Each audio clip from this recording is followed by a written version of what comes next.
There is a balm in Gilead to make the wounded whole. There is a balm in Gilead to heal the sin-sick soul. Sing that. There's a balm. There is a balm in Gilead to make the wounded whole. To make the wounded whole. There's a balm. There is a balm in Gilead to heal the sin-sick soul. To heal the sin-sick soul. There's an image from the Quaker writer Parker Palmer that I'd like us to begin with this morning. It's a metaphor for the soul. The soul, Palmer says, or the heart, or the truth self, the soul, he says, is like a wild animal. On the one hand, it is hardy and resourceful and resilient. It can survive for long periods under harsh circumstances. The soul, he says, is like that. On the other hand, wild animals are shy. They prefer hidden, secret places, the safety of the dense underbrush. And Palmer says, if you want to see a wild animal, the last thing you do is go crashing through the forest, yelling for it to come out. No.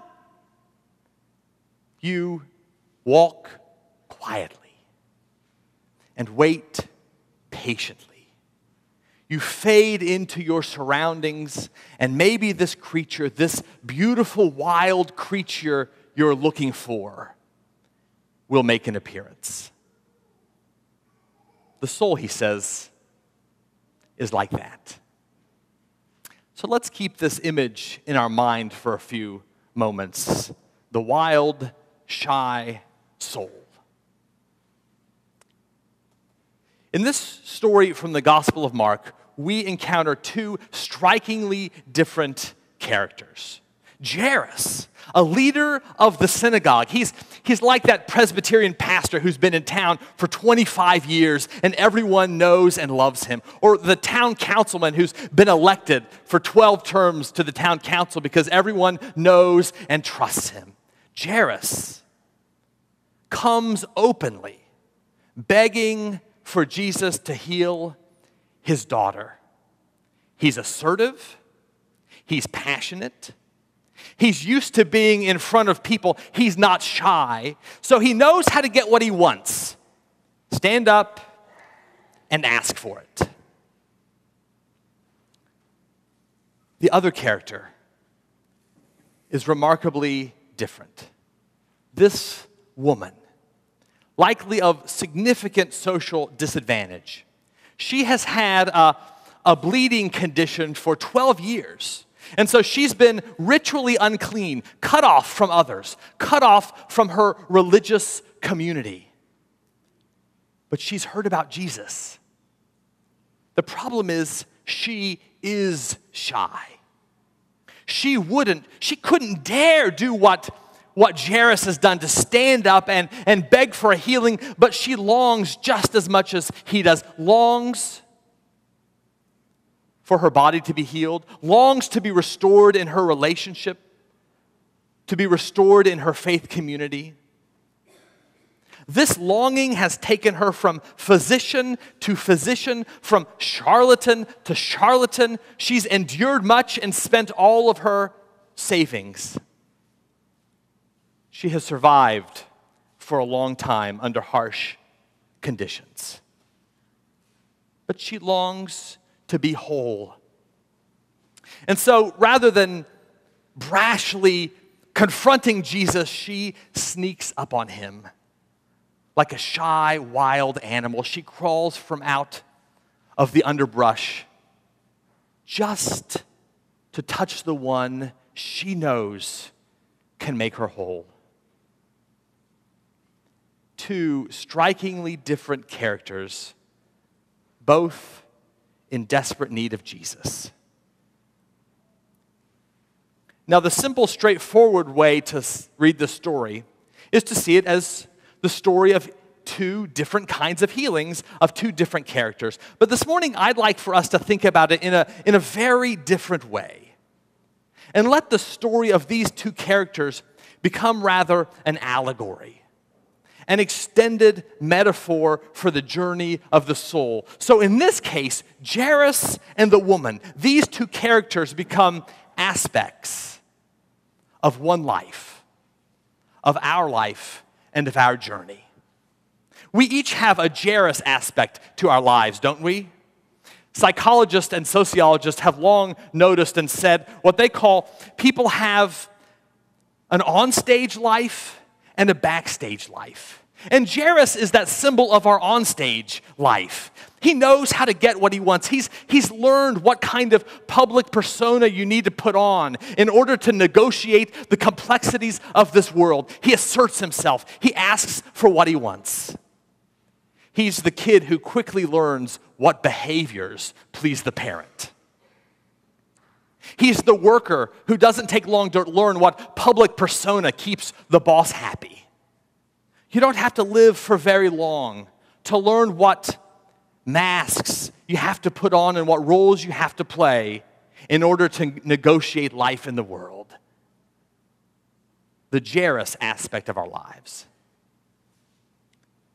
But there's another part of us, isn't there? Another aspect that's shy, that's hidden, that's more like this woman, the backstage aspect of our lives. The part of us that would never dare to stand up and beg for what we wanted because the last time we did, this part of our life was not welcomed up front. It was slapped down. So like a shy, wild animal, we would rather hide in the safety of the underbrush, where we know our wounds and can lick our wounds, but not let them show. What do we call this part of ourselves? Call it the soul? Call it the heart? Call it the true self? The Quaker Parker Palmer would call it the inner teacher or the inner light. But it is a rare, and holy gift for this shy part of us to find a place where it can make itself known and feel safe. The wounded, hidden soul.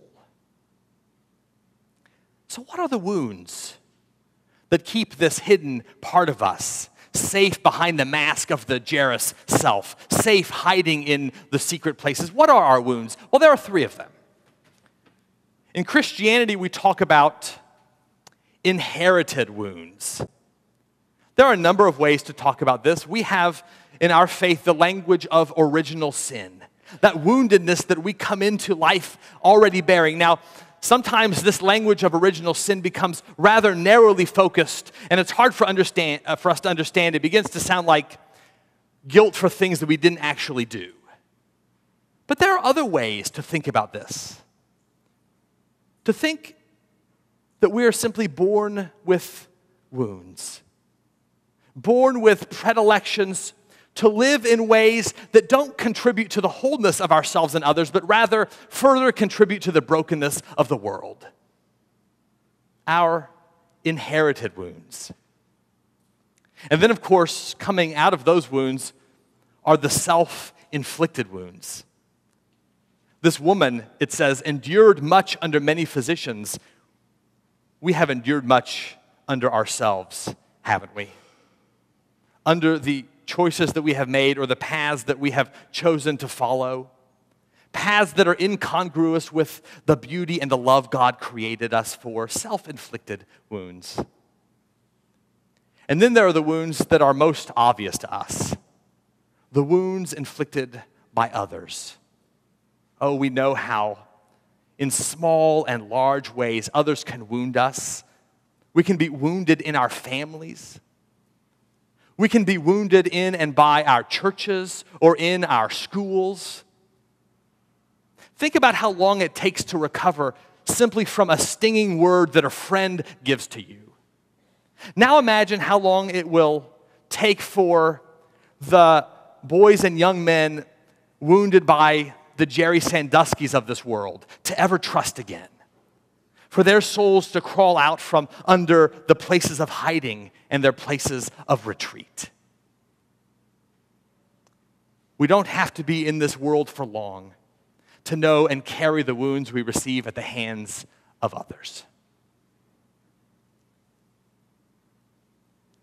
Let's pause for just a moment and think about our own lives. How in your life do you experience this division between your onstage self and your hidden, silent self? Does that feel natural and whole to you? Or is this a source in your life of pain and frustration? And how about the wounds this hidden soul bears?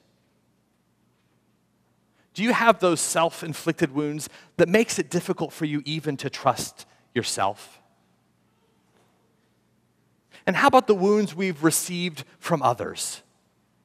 The wounds of broken trust, the wounds of bad religion, the wounds of physical abuse. Do you know the wounds that your hidden soul bears?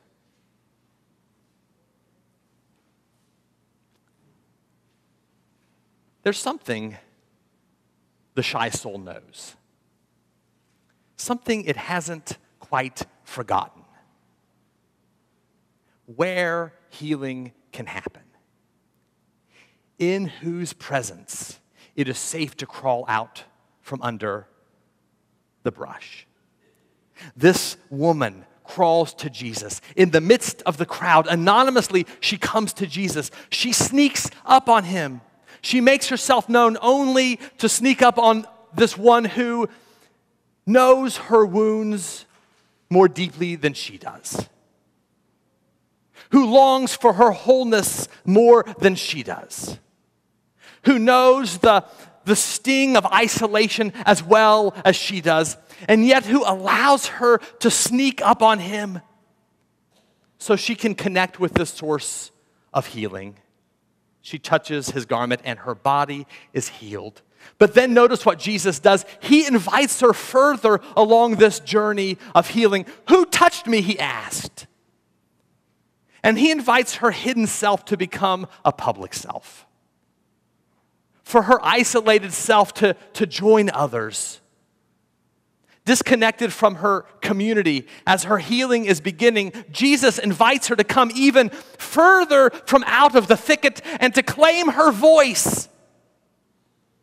Now, she does this trembling and afraid, but she knows there are many places it would not be safe to do this, where this soul of hers would not be welcome. But in his presence, even in front of others, even in the midst of this crowd, in his presence, it is safe for her shy soul to claim its voice and to say, I'm the one who touched you.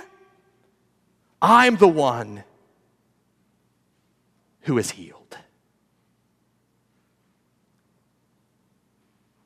Could this be an image for the journey of our souls? Yours and mine, our journeys to Jesus, the journeys of our hidden, wounded selves from out of the thicket. Isn't it kind how Jesus allows us to come anonymously?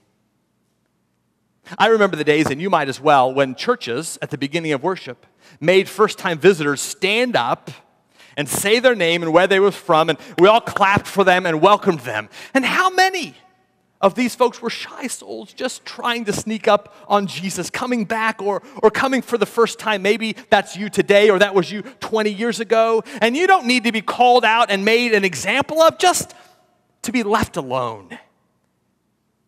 And let your soul do what it knows it needs to do and touch the one it knows it needs to touch. Of course, Jesus will then invite you further along this journey.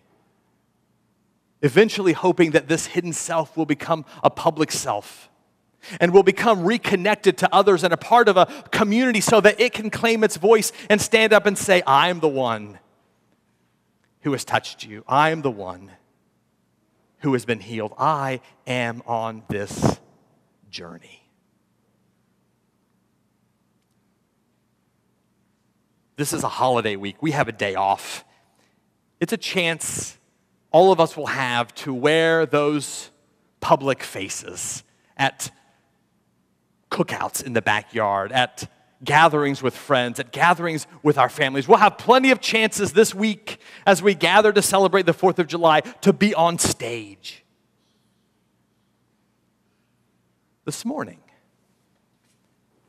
we have a chance for our shy souls to sneak up on Jesus, to sneak up on the one who longs for our wholeness more than we do, who knows the pain of our wounds as deeply as we do, who knows the sting of our isolation as well as we do. When we come to this table, like the crowds pressing in on Jesus, and hold this bread and taste this wine, we have a chance to sneak up and touch the hem of his garment and to know how true it is. There is a balm in Gilead to make the wounded whole. There is a balm in Gilead to heal the sin-sick soul. Amen.